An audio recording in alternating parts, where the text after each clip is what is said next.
Let's dive into today's story. Chapter 1. Ghosts and Quiet Days. Chris Alvarez wiped down the bar counter at Murphy's Tavern for what felt like the 100th time that evening. The Tuesday night crowd was thin. A few regulars nursing beers, a couple on a first date in the corner booth, and old Rufus Black at his usual stool, working through a whiskey neat. "You're gonna wear a hole through that wood," Rufus said, his gravelly voice cutting through the low hum of the jukebox. Chris looked up, realized he'd been cleaning the same spot for 5 minutes, and tossed the rag aside. "Mine's elsewhere tonight." "Ava." Chris nodded. His daughter had texted him that morning. Just a simple "love you, Dad," but something about it felt off. Ava was 22, in her final year at Portland State University, studying architecture. She was brilliant, independent, and had always been careful about keeping him updated on her life. But over the past 3 months, their conversations had grown shorter, her responses more delayed. "She's a smart kid," Rufus said. "Whatever's going on, she'll figure it out." Chris wanted to believe that. God, did he want to believe that? He'd left the Navy SEALs 3 years ago after 18 years of service. 18 years of being the best sniper in his unit, of missions that would never make it into any official record, of watching friends die, and learning to live with the weight of the lives he'd taken. The transition to civilian life had been brutal. The VA therapist said he had adjustment issues. Chris called it what it was. He missed the clarity. In combat, you knew who the enemy was. In Portland, Oregon, running a dive bar he'd inherited from his uncle, the enemies were more abstract: loneliness, boredom, the creeping sense that he'd traded purpose for safety. But he'd done it for Ava. After her mother, Miranda, died from cancer when Ava was 16, Chris had promised himself he'd be present. No more deployments. No more months away. Just him and his daughter, figuring out how to navigate the world without the woman who'd been their anchor. "You heard from Patterson or Porter lately?" Rufus asked, changing the subject. "Gary's doing security consulting in Seattle. Shad opened that gym in Tacoma." Chris poured himself a Coke. "You know how it is. We talk every few months, swap war stories, promise to get together." "Brotherhood doesn't fade," Rufus said. He'd served 2 tours in Vietnam, understood the bond that formed in combat. "You ever need them, they'd be here." Chris smiled, but it didn't reach his eyes. "Yeah, I know." The door chimed. Marjorie Hurley, his neighbor and the closest thing he had to a mother figure these days, bustled in with a container of what smelled like pot roast. She was 65, perpetually cheerful, and had made it her mission to ensure Chris ate at least one home-cooked meal a week.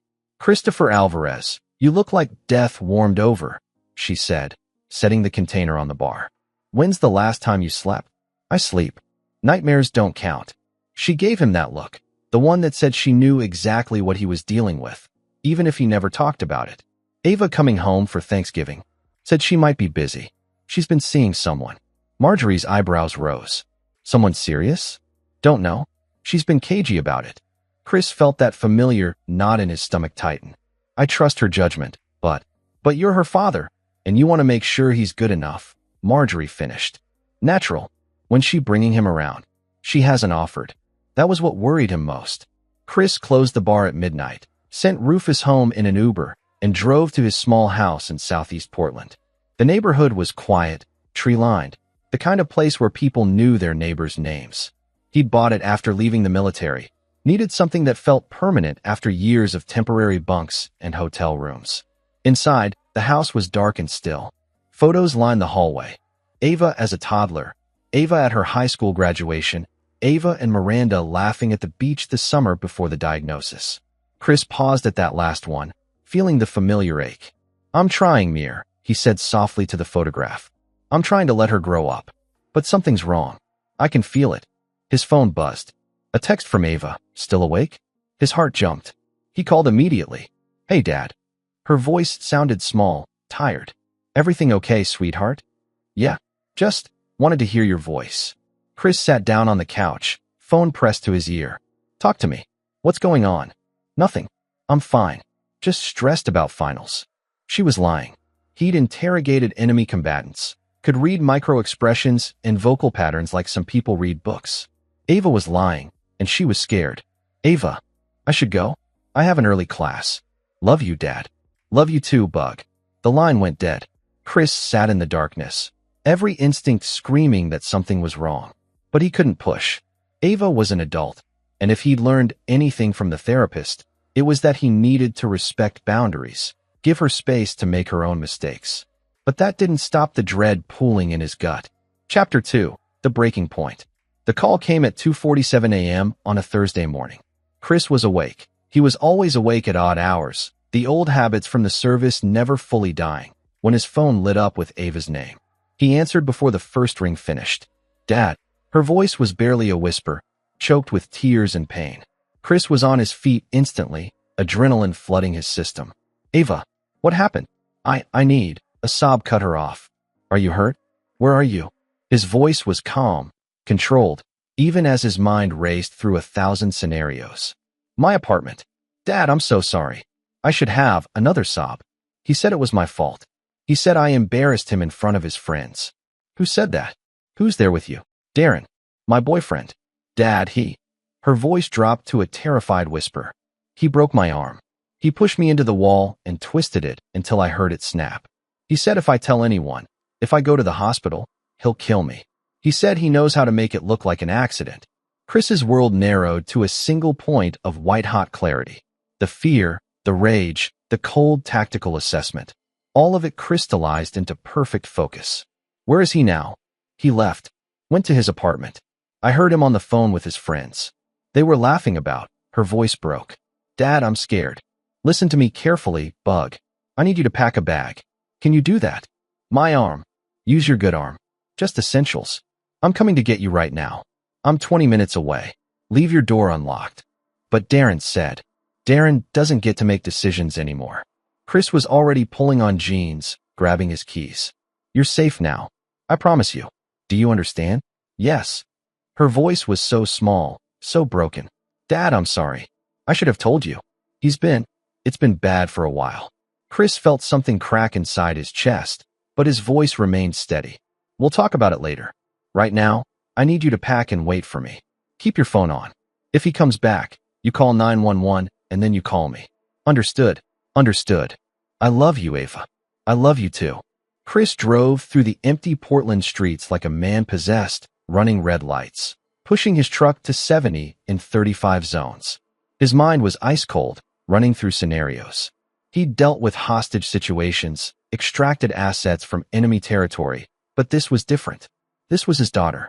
This was the only thing in the world that mattered. He reached Ava's apartment building in 15 minutes. 3rd floor, end of the hall. He took the stairs 3 at a time, found her door unlocked as instructed, and pushed inside. Ava was sitting on the couch, a small duffel bag beside her, cradling her left arm against her chest. Her face was pale, streaked with tears, and her wrist was bent at an unnatural angle. There was a bruise forming on her cheek, another on her neck. "Oh, Bug," Chris breathed, crossing the room and kneeling in front of her. "I'm sorry," she whispered.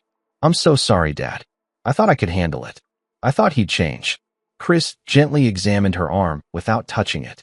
Definitely broken, probably the radius and ulna both. "We're going to the hospital," he said. "I don't care what he said. You need medical attention." Chris looked into her eyes, saw the fear there, the shame. "Ava, this isn't your fault. None of this is your fault. Do you hear me?" She nodded, tears spilling down her cheeks. Chris called 911, reported a domestic violence incident and broken arm, gave them the address. Then he sat beside his daughter, carefully putting his arm around her shoulders, and waited for the ambulance. "Tell me about him," he said quietly. "Tell me everything." At the hospital, while doctors set Ava's arm and took photographs of her injuries for the police report, Chris learned about Darren Camacho. 26 years old. Worked at a luxury car dealership, or claimed to. Ava wasn't sure anymore. He drove a BMW, wore expensive clothes, always had cash. They'd met at a party 8 months ago. He'd been charming at first, attentive, generous. Then came the jealousy, the controlling behavior. The first time he grabbed her too hard, left fingerprints on her arm. The escalation. "He has these friends," Ava said, her voice hollow as the pain medication kicked in. "They're scary, Dad. They talk about things, drug deals, hurting people who owe them money. Darren acts like he's some kind of big shot around them.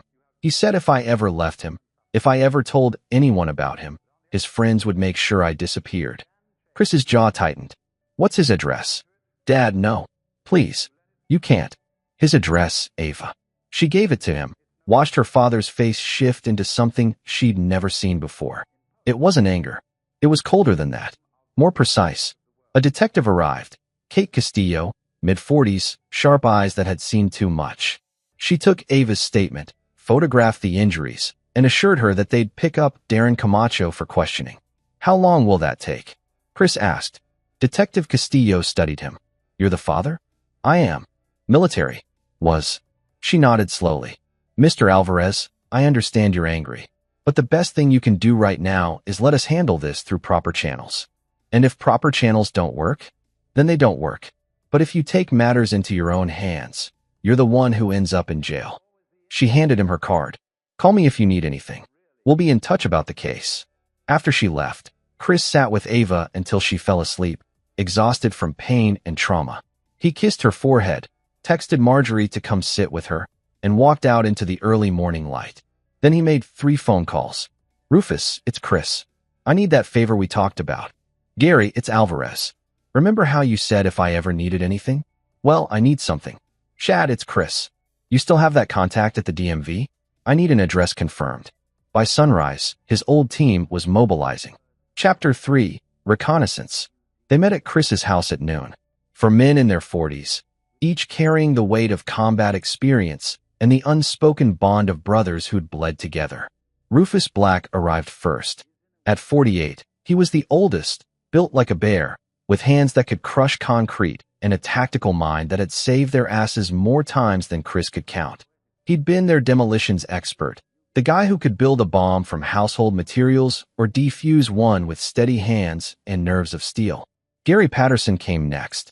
Lean, wiry, with the kind of face that blended into crowds, perfect for someone who'd spent his career in reconnaissance. He'd been their intelligence specialist, the one who could hack systems, forge documents, and disappear into the shadows. Shad Porter rolled up in a pickup truck 20 minutes later. Built like a linebacker, covered in tattoos that told stories of every deployment, every loss. He'd been their medic and close-quarters combat specialist, the guy who could keep you alive when everything went to hell. Clyde Cannon was the last to arrive. 6'4", African-American, with a scar running down his left cheek from a knife fight in Kandahar. He'd been their communications expert and secondary sniper, the man who could coordinate air support or extract intel from enemy communications with equal skill. They gathered around Chris's kitchen table, and he told them everything. When he finished, Rufus spoke first. So we're going to visit this punk and have a conversation. More than a conversation, Chris said quietly. Ava said he's connected to something bigger. Drug deals, threats, making people disappear. I want to know what we're dealing with before we move. Gary pulled out a laptop. Give me his name, address, and an hour. Clyde cracked his knuckles. What's the endgame here, Chris? We scare him? Hurt him? Make him vanish? I don't know yet, Chris admitted. But he threatened my daughter. He broke her arm and told her he'd kill her if she talked. That doesn't get a free pass. No, Shad agreed. It doesn't. They spent the next hour gathering intelligence. Gary hacked into Darren Camacho's social media, financial records, employment history. What they found was enlightening and disturbing. This guy's dirty, Gary said, turning his laptop around. Look at this. He's depositing 10 to 15 grand in cash every month, but his car dealership job pays maybe $40,000 a year. He's got multiple complaints filed against him. Assault, harassment, one rape allegation that was dropped when the victim suddenly left the state. Jesus, Rufus muttered. There's more. He's connected to a guy named Marcellus Zavala. Ever heard of him? Chris shook his head. Zavala runs a distribution network for methamphetamine and fentanyl out of Portland. High-level dealer, careful, well-protected. The DEA's been trying to nail him for 3 years. Gary pulled up more files. Darren Camacho is one of his street-level dealers. Probably uses the car dealership as a front. So he's not just an abusive boyfriend, Clyde said. He's a criminal with connections. Which means he's dangerous, Chris said. But it also means he has vulnerabilities. If he's dealing, he has product, money, and a boss who doesn't tolerate mistakes. Shad grinned, a cold expression that didn't reach his eyes. I like where this is going. They spent another 2 hours planning reconnaissance. Gary would hack into Darren's phone records and track his movements. Clyde would set up surveillance on his apartment. Rufus would dig into Marcellus Zavala's operation, find the connections, the weak points. Shad would maintain a security perimeter around Ava's hospital room. Detective Castillo had released her to Chris's custody, and he wasn't taking chances. "We move quietly," Chris said. "No unnecessary attention. We gather intel, figure out exactly what we're dealing with, and then we make a plan." "And when we have a plan?" Rufus asked. Chris's eyes were cold, flat, the eyes of a sniper who'd taken 100 lives without hesitation. "Then we make him pay, and we make sure he never threatens anyone again." That evening, Chris visited Ava in his guest bedroom. She was awake, staring at the ceiling, her casted arm resting on a pillow. "How are you feeling?" he asked, sitting on the edge of the bed. "Embarrassed. Stupid. Scared." She looked at him, her eyes red from crying. "Dad, I should have told you. I should have left months ago." "Why didn't you?" "Because I thought I could fix it. I thought if I just did things right, if I didn't make him angry, he'd be like he was at the beginning." She laughed bitterly. "That's what they all say, right? The women in the domestic violence pamphlets. He'll change. It's my fault. I love him. I swore I'd never be that person." Chris took her good hand. "You're not that person, Ava. You're a survivor. And you're out now. That's what matters. What are you going to do?" She studied his face, and he saw the moment she understood. "Dad, please don't do anything crazy. I don't want you to go to jail because of me." "I'm not going to jail. Promise me. Promise me you won't do anything that'll." "I promise I'll be careful," Chris said. It wasn't the promise she wanted, but it was the only one he could give. "Right now, you need to focus on healing. Marjorie's going to stay with you while I handle some things. You're safe here. The alarm system is active, and there are friends watching the house." The detective said they're going to arrest Darren. They might, but the system doesn't always work the way it should. Chris stood, kissed her forehead. "Get some rest, Bug. Everything's going to be okay." But as he left the room, he knew it was a lie. Everything wasn't going to be okay. Not until Darren Camacho learned what happened when you threatened a Navy SEAL's daughter. Chapter 4. Into the Darkness. Darren Camacho lived in a mid-rise apartment building in northwest Portland, the kind of place with a doorman and underground parking. Gary's surveillance showed he kept irregular hours, sometimes home during the day, sometimes gone for days at a time. On Friday night, 72 hours after breaking Ava's arm, he was hosting a party. 6 people inside. Clyde reported from his position across the street. He was parked in a nondescript van, watching through high-powered binoculars. "Music's loud. Looks like they're using, yeah, definitely drugs on the table. Cocaine, maybe meth." Chris sat in his truck 2 blocks away, listening through the comms unit. "Anyone recognize?" "Running faces through facial recognition now," Gary said from his mobile setup. "Got 3 matches. Hippolito Gonzalez, known associate of Zavala's operation. Daryl Martin, arrested twice for assault. Charges dropped both times. And shit. Joseph Wheeler. He's Zavala's enforcer. Ex-military, dishonorable discharge for assault. This guy's bad news, Chris." "How bad?" 3 suspected murders, 2 confirmed torture cases.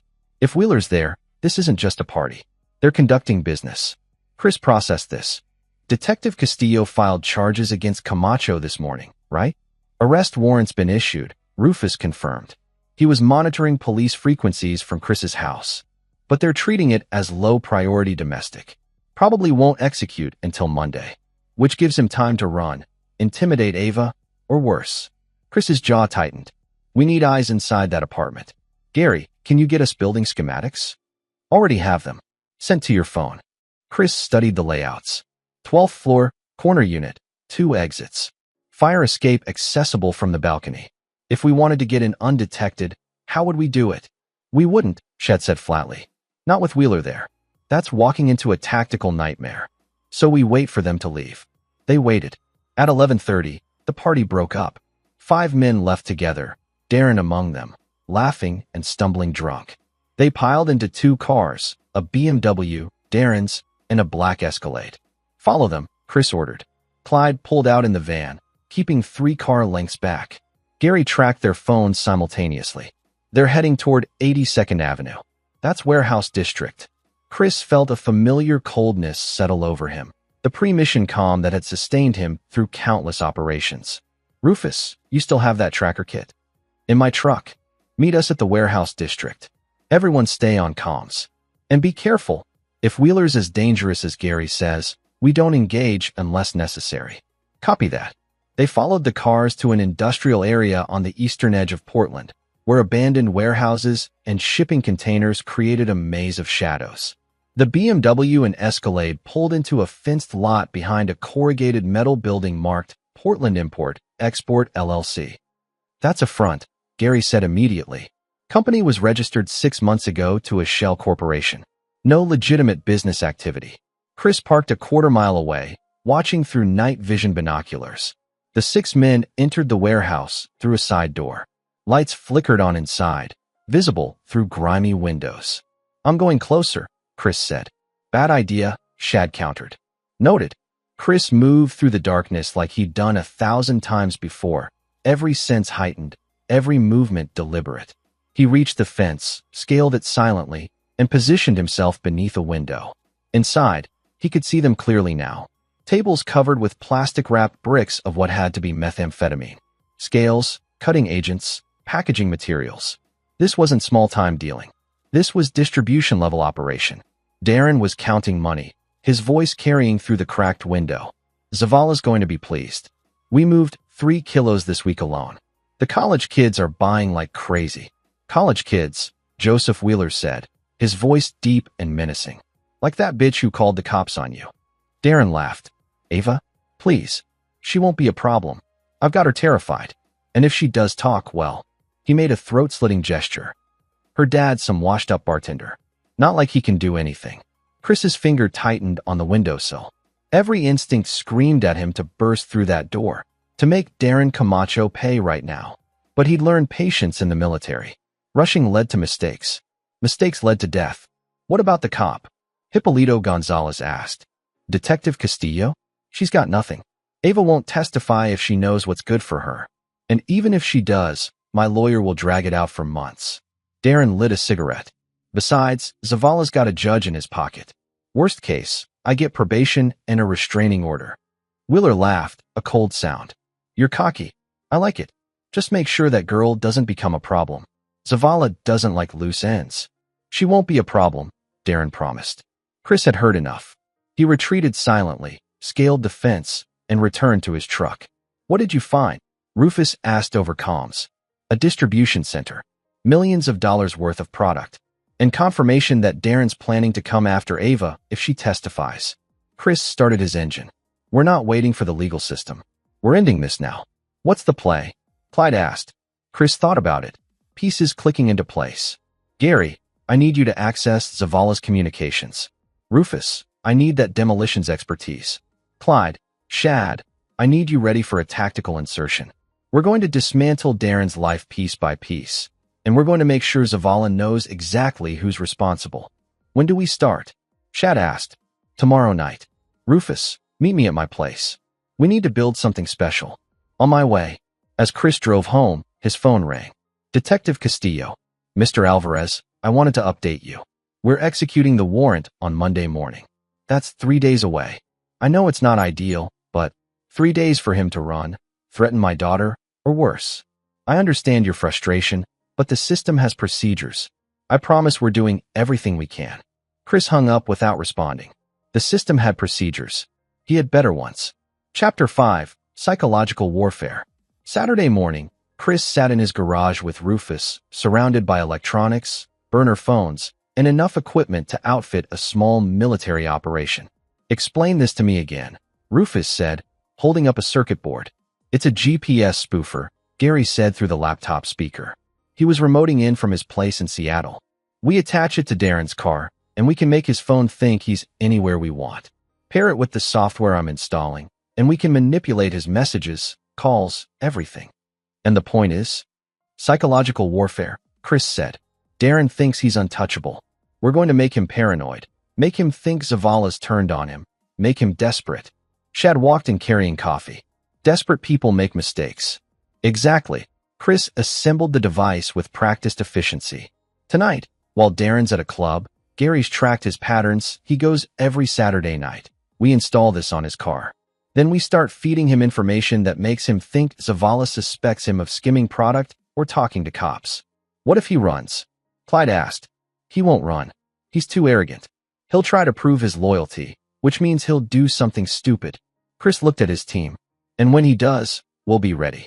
At midnight, they put the plan into motion. Darren was at a nightclub in downtown Portland, grinding against drunk college girls and snorting cocaine in the VIP section. Gary had accessed the club's security cameras, watched him through digital eyes. Chris and Rufus approached his BMW in the parking garage. 30 seconds to bypass the alarm, 60 seconds to install the GPS spoofer beneath the chassis, 90 seconds to plant a listening device under the driver's seat. Done, Chris said quietly. We're clear. Back at Chris's house, Gary worked his magic. First, a text from Zavala's actual number. Spoofed through social engineering, we need to talk about the inventory. Numbers don't match. Monday, come alone. Then, an hour later, another text, this time from Joseph Wheeler's number. Boss isn't happy. Heard you've been talking. Better have a good explanation. Chris watched Darren's location on the screen as the text came through. The blue dot stopped moving. Stayed stationary for 10 minutes. He's freaking out, Gary said with satisfaction. At 2 a.m., Darren left the club alone, no longer interested in partying. The listening device picked up his frantic phone calls.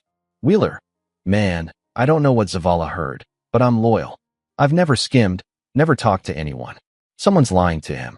Wheeler's voice crackled through. Not my problem. You better sort it out before Monday, or you're done. Darren called 3 more people. His lawyer, Hippolito Gonzalez, someone named Douglas who apparently worked security for Zavala. Each conversation grew more desperate. It's working, Clyde observed. He's coming apart. But Chris wasn't satisfied. We need to push harder. Gary, can you access his bank accounts? Already there. What do you want me to do? Transfer $50,000 to an offshore account. Make it look like he's stashing money. Then send an anonymous tip to Zavala's organization. Chris, that's going to make them kill him, Rufus said carefully. No, it's going to make them confront him. And when they do, he'll panic and make mistakes. Shad frowned. What kind of mistakes? The kind that put him in prison for a very long time. Chris pulled up photos on his laptop, the warehouse from the night before, the drugs, the money. Tomorrow night, Darren's going to go to that warehouse to try to prove his loyalty. He's going to bring evidence that he's been set up. And when he does, the DEA is going to get an anonymous tip about a major drug distribution center. You're going to turn him in? Clyde sounded surprised. I'm going to do better than that. I'm going to make sure Zavala's entire operation comes crashing down, with Darren caught in the middle. Chris's eyes were cold. He threatened my daughter. He's going to spend the next 20 years in federal prison, watching his back every day, knowing that he destroyed everything because he couldn't keep his hands to himself. Gary whistled. That's actually brilliant. Brutal, but brilliant. And legal, Rufus added. Mostly. There's one more thing, Chris said. He pulled up Ava's medical records, the photographs of her injuries. I'm going to make sure every inmate in whatever prison he ends up in knows exactly what he did. Child abusers and woman beaters don't do well in federal lockup. Psychological warfare, Shad said softly. You're not just destroying his freedom. You're destroying any hope of peace he'll ever have. He destroyed my daughter's sense of safety, Chris said flatly. Turnabout's fair play. They worked through the night, refining the plan, covering contingencies. By Sunday morning, everything was in place. All they had to do was wait for Darren to take the bait. Chapter 6. The Bait. Sunday evening, Darren Camacho was a mess. The listening device caught everything. His pacing, his muttered curses, his increasingly frantic phone calls. The $50,000 missing from his account had sent him into full panic mode. Someone's fucking with me, he said to Hippolito Gonzalez on a call at 7 p.m. Someone transferred money out of my account, sent messages to Zavala, making me look like a rat or a thief. Who would do that? Hippolito asked. I don't know. Maybe that bitch Ava told her dad something. Maybe he's got connections. I don't know. Darren's voice cracked. I need to prove to Zavala I'm loyal. I need to show him I'm not stealing. What are you going to do? I'm going to the warehouse tonight. I'm going to check the inventory, make sure everything's accounted for, and I'm going to find out who's setting me up. Chris listened to this conversation with grim satisfaction. He's going to the warehouse. When? Rufus asked. 10 p.m., according to his text to Wheeler. Gary pulled up the message thread. He's asking for permission to access the inventory. And the DEA? Clyde asked. Anonymous tip goes in at 9:30 p.m., Chris confirmed. By the time Darren arrives, the DEA will already have the warehouse under surveillance. When he walks in, they'll have all the probable cause they need. Shad shook his head admiringly. You magnificent bastard. But Chris wasn't finished. There's one more thing we need to do. Ava needs closure. He called Detective Castillo. Detective, I have information about Darren Camacho's criminal activities. What kind of information? The kind that involves large-scale drug distribution and a warehouse full of evidence. Chris gave her the address, the timeline, everything except how he'd obtained it. If you coordinate with the DEA and raid that location tonight at 10:15, you'll find Camacho in possession of enough methamphetamine to put him away for 20 years. There was a long pause. Mr. Alvarez, how do you know this? Does it matter? Yes. If you've been conducting your own investigation, interfering with. I haven't interfered with anything. I'm providing a tip based on information I've gathered legally. That was technically true. The surveillance had been legal, even if the methods were questionable. Are you going to follow up on it or not? Another pause. I'll make some calls. If this is legitimate, we'll act on it. It's legitimate. And detective, when you arrest him, I want Ava to know. I want her to see that the system worked, that he's going to pay for what he did. That's not standard procedure. Make it standard. She deserves that much. Detective Castillo agreed, reluctantly. At 9:30 p.m., Gary sent the anonymous tip to the DEA's Portland office, spoofing it through enough servers to make it untraceable. At 10 p.m., Darren's BMW pulled into the warehouse lot, the tracking device confirming his location. Chris and his team watched from a safe distance, monitoring through hacked security cameras and police scanners. DEA's moving into position, Gary reported. For vehicles, 12 agents. They're setting up a perimeter. On screen, Darren entered the warehouse, looking nervous. He moved to the tables, started checking inventory against a clipboard. His hands shook. He knows something's wrong, Rufus observed. At 10:12 p.m., Darren's phone rang. The listening device picked up the conversation. Camacho, it's Wheeler. Get out of there. Now. What? What? Because Zavala's decided you're a liability. He's sending people to handle you. No. I can explain. I didn't. Too late. Run. Darren dropped the phone, looked around wildly.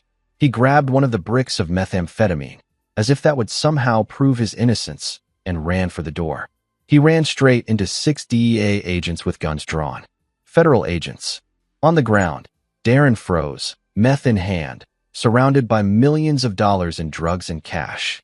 His face went white. On the ground. Now, he dropped, hands behind his head, and it was over. Chris watched on the screen as they cuffed him, read him his rights, and dragged him out of the warehouse. The listening device picked up his sobs, his desperate attempts to explain that he'd been set up, that someone was framing him. No one cared. We got him, Clyde said softly. But Chris wasn't celebrating yet. Now comes the hard part. Making sure he stays gone. Chapter 7. Loose Ends. Monday morning, Detective Castillo called Chris. We got him.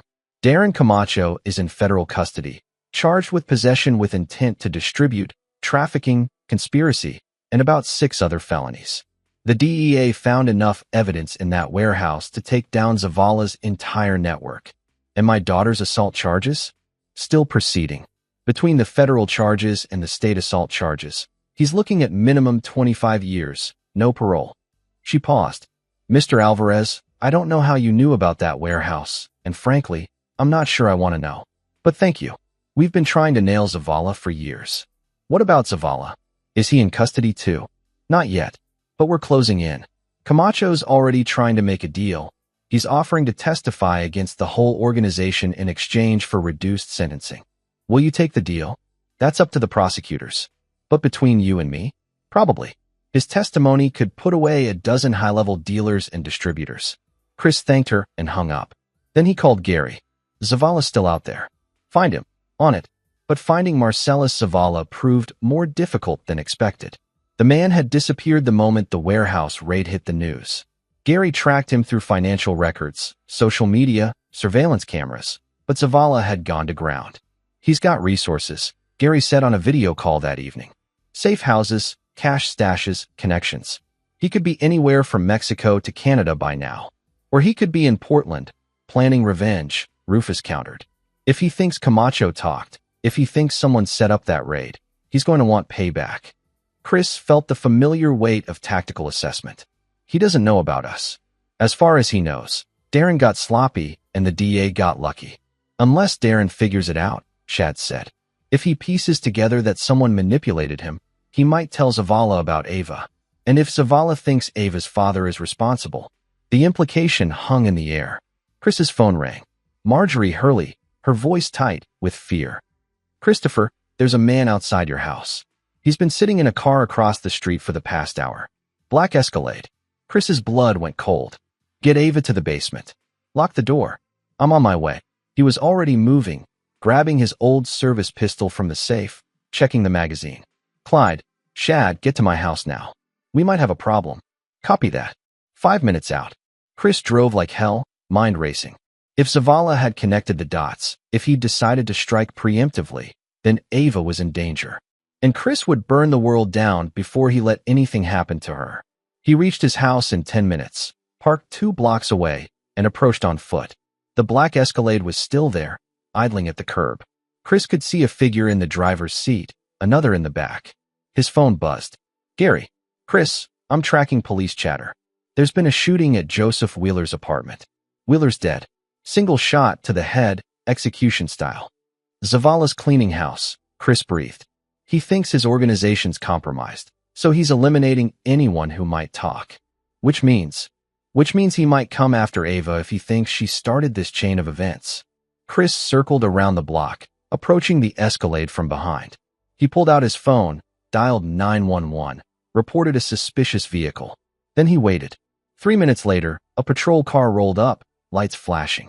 The Escalade's doors opened, and 2 men stepped out, Rod Hill and Arnold Harrison, both known associates of Zavala's organization according to Gary's intel. The cops approached, asked for identification. Rod reached into his jacket. Everything happened at once. The cops drew weapons, shouting. Rod dropped to his knees, hands up. Arnold bolted, running down the street. One cop pursued while the other cuffed Rod. Chris watched from the shadows, then moved to his house, entered through the back door. Marjorie? Ava? It's me.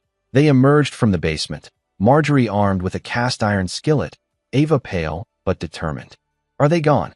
Ava asked. For now. Chris hugged her tightly.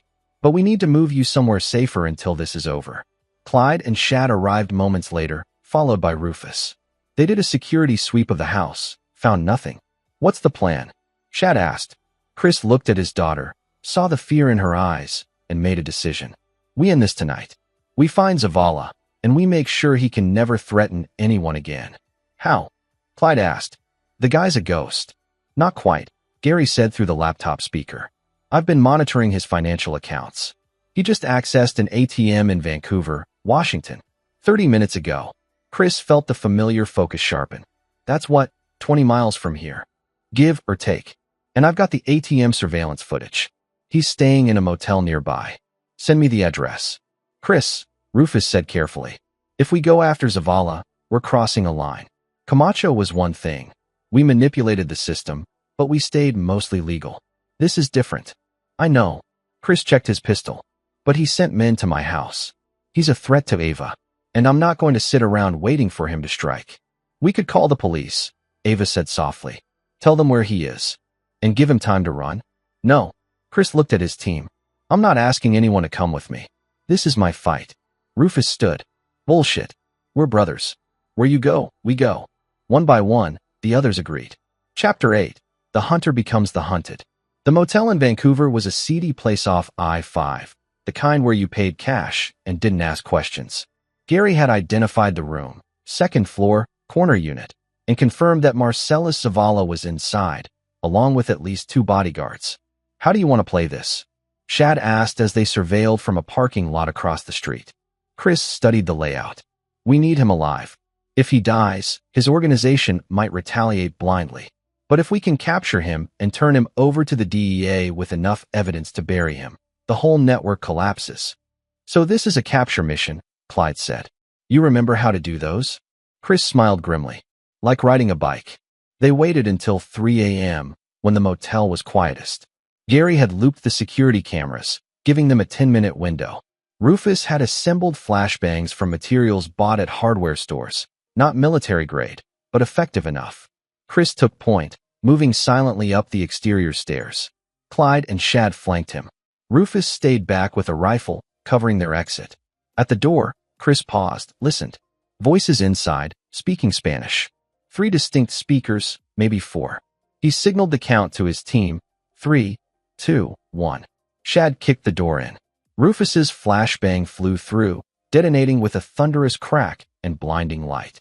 Chris moved in immediately, pistol up, targeting the first bodyguard, Douglas Ware, one of Zavala's enforcers. Ware was reaching for a gun. Chris shot him in the shoulder, a precise shot that incapacitated without killing. Clyde took the second bodyguard, Gerard Ward, with a tackle that would have made an NFL linebacker proud.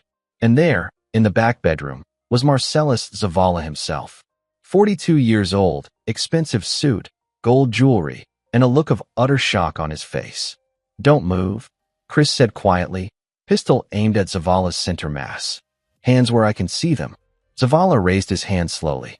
"You're making a mistake." "Am I? You sent men to my house tonight. Men who were going to hurt my daughter. I don't know what you're talking about." Rod Hill and Arnold Harrison. They were parked outside my home, waiting for an opportunity. Chris stepped closer. "You're cleaning house, eliminating anyone connected to Darren Camacho's arrest. You killed Joseph Wheeler. You were going to kill my daughter." Zavala's expression didn't change. "I want my lawyer." "You'll get one. But first, we're going to have a conversation." Chris nodded to Shad, who zip-tied Zavala's hands behind his back. "Gary, how's our timeline?" 7 minutes before the cameras come back online. "You need to move."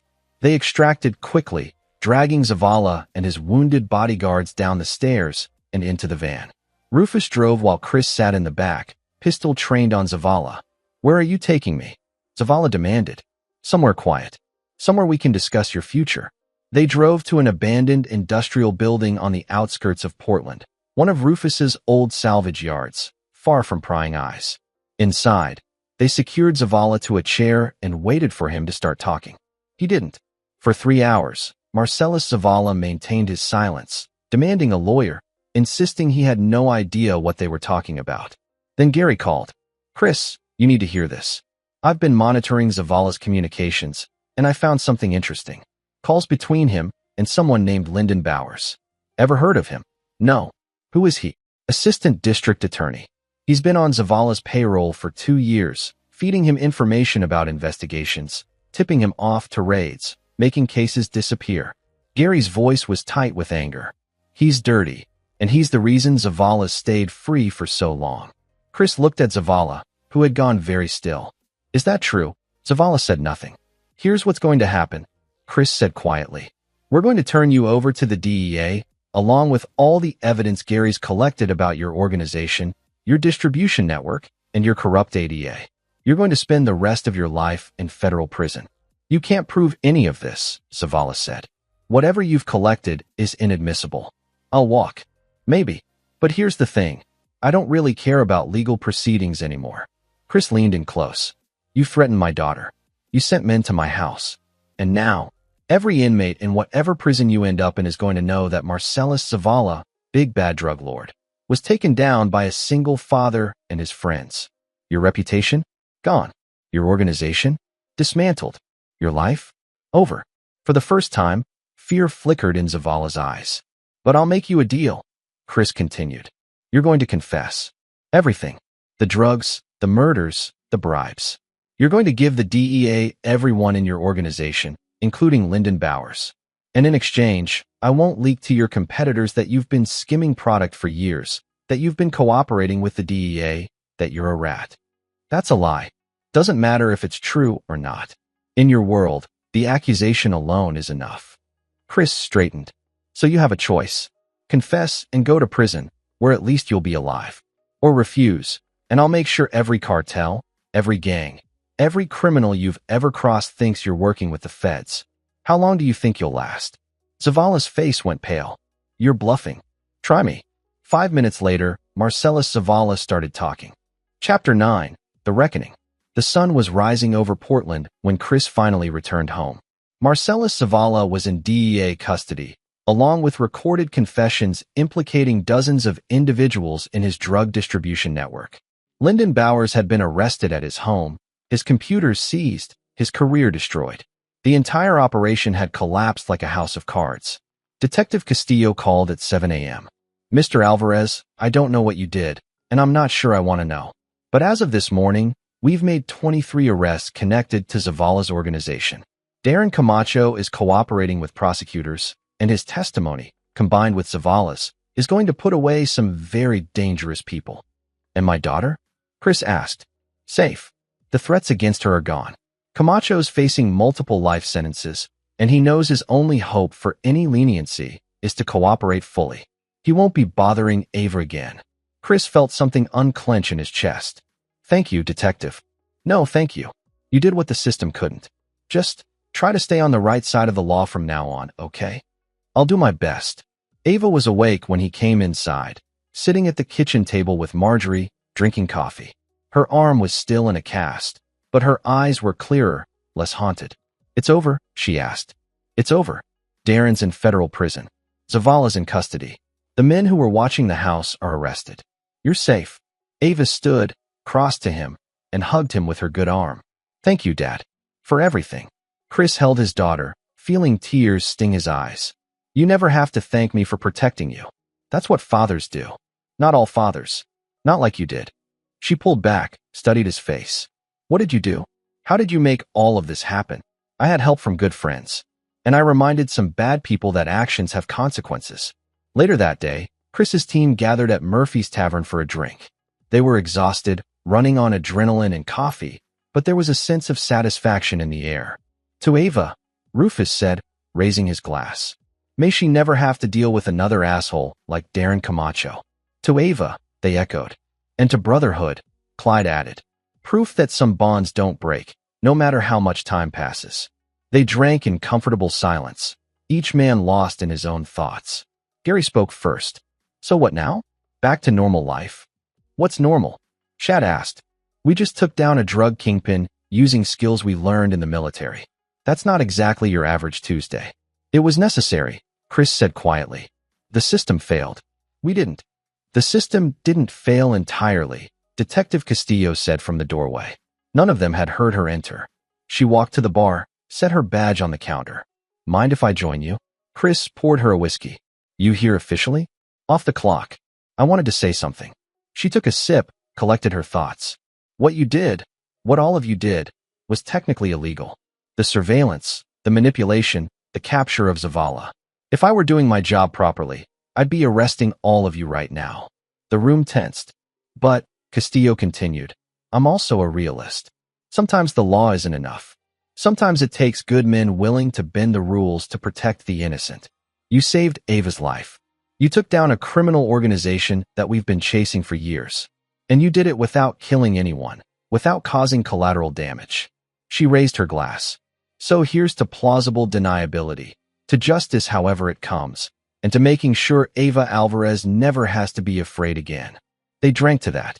3 months later, Chris stood in a courtroom, watching Darren Camacho receive his sentence. On the charges of aggravated assault, possession with intent to distribute, trafficking, conspiracy, and violation of federal drug laws, I hereby sentence you to 30 years in federal prison, no possibility of parole for 20 years. Darren's face crumpled.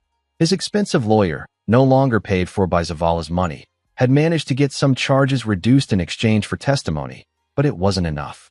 He was going away for a long time. As the bailiffs let him out, Darren looked at Ava, sitting in the gallery with her father. "I'm sorry," he mouthed. Ava didn't respond. She simply stood, took her father's hand, and walked out of the courtroom into the sunlight. "How do you feel?" Chris asked her. "Free," Ava said. "For the first time in months, I feel free." They drove back to Portland, where Ava was moving into a new apartment, one with better security, closer to campus, and far from any memories of Darren Camacho. Chris helped her unpack, hung pictures, assembled furniture. "Dad," Ava said as the sun set, "I know what you did. Maybe not all the details, but I know you went further than just calling the police. You protected me in ways I'll probably never fully understand. Chris didn't deny it. I don't want to know the specifics, she continued. But I want you to know that I'm grateful. Not just for stopping Darren, but for teaching me that I deserve better, that I'm worth fighting for. You've always been worth fighting for, Bug. Always. That night, Chris returned to Murphy's Tavern, poured himself a drink, and thought about everything that had happened. He'd been a sniper for 18 years, had killed men from distances they'd never even know about, had done things that would haunt him forever. But protecting his daughter? That was different. That was righteous. His phone buzzed. A text from Ava. Love you, Dad. Sleep well. Chris smiled, finished his drink, and went home. For the first time in months, he slept without nightmares. Epilogue. 6 months after Darren Camacho's sentencing, life had returned to something resembling normal. Chris still ran Murphy's Tavern, still met with his old team for drinks, still struggled with the occasional nightmare. But Ava was thriving. She'd graduated with honors, landed a job at a prestigious architecture firm, and was dating a kind, gentle man named Albert May who treated her with respect and genuine affection. Detective Castillo had been promoted to lieutenant, her role in dismantling Zavala's organization earning her commendations. She stopped by the tavern occasionally, never officially, never asking questions about methods or means. Marcellus Zavala was serving life without parole in a federal supermax prison. His organization had been completely dismantled, his assets seized, his legacy reduced to a cautionary tale. And Darren Camacho?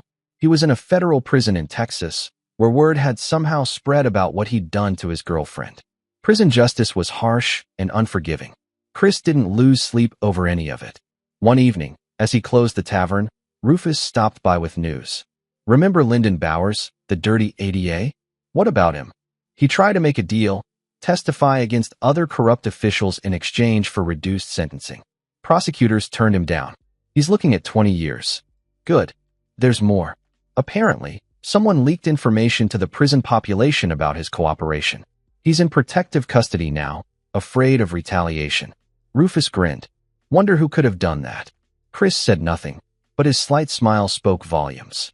They sat in comfortable silence, two warriors who'd fought one last mission together, protected one last innocent person, and found peace in the knowledge that sometimes justice required more than the law allowed.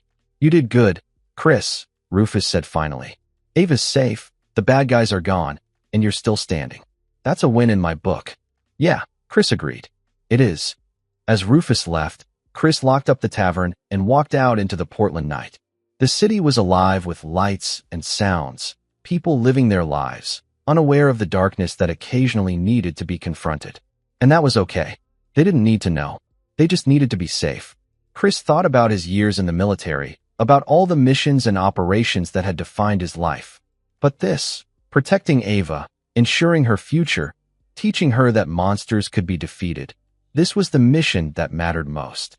He climbed into his truck, started the engine, and drove home, knowing that whatever tomorrow brought, he was ready.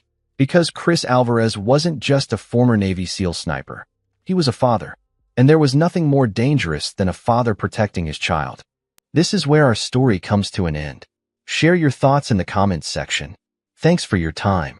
If you enjoy this story, please subscribe to this channel. Click on the video you see on the screen, and I will see you there.